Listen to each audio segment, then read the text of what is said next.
Now, I mean, each side was really looking for a decisive knockout through this interview. I mean, what prompted, I mean, do you feel that Nixon really did confess? No, I don't think it's a confession. I think that's the wrong word.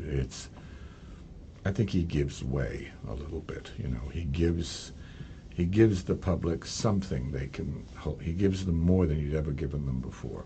He says, I let you down. I made a mistake. I tried to cover this up, and now that I look back on it, I see I was involved in a cover-up. I let down my country. I let down the people. I let down, and I don't want young people to think they shouldn't get into government because it's a noble profession. I don't think he says noble profession, but he does say you should get into government. You should help your country. Now, he was told that this interview with David Frost would be like a big wet kiss. Mm-hmm. Was it? Was he taken off guard by David Frost? No, I don't. I watched these interviews very carefully, and I don't think David ever really got the best of him in 99% of it. And even in the end, when he did say what he said, I don't really believe it was a shock surprise. It's wonderful theater, and it's wonderful.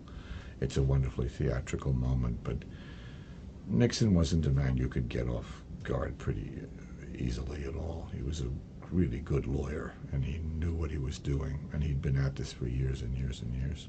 But David did, with Jim Reston, come up with a piece of information that had never been publicly expressed before, and that was the catalyst that caused Nixon to say, okay, I did something that I regret, and I let down the country, and I'm sorry for it. It's what they needed. It's only about 40 seconds worth of material, but it's what made those interviews so famous, that 40 seconds. Talk about Ron Howard and his mark on this story and how he made it a thrilling film. Ron did probably the greatest thing a director can do for an actor. He listened about as hard as any director I've ever worked with in many, many meetings before we went on camera. And he kept telling me over and over again to tell him everything I was thinking every minute. And he kept saying to me, I'm an actor's director. I'm not about concept. I'm not about the sweep of a camera. I'm not about showing off. I'm about finding out the heart of each character and trying to get that into the lens. So keep telling me every day. So we developed a system where I wrote out little index cards, and I handed them to him every morning with a little list of little highlights, and he'd read them and put them in his pocket. And we had a very easy relationship that way. Now, you've shared, just the last thing, you've shared this experience with Michael Sheen.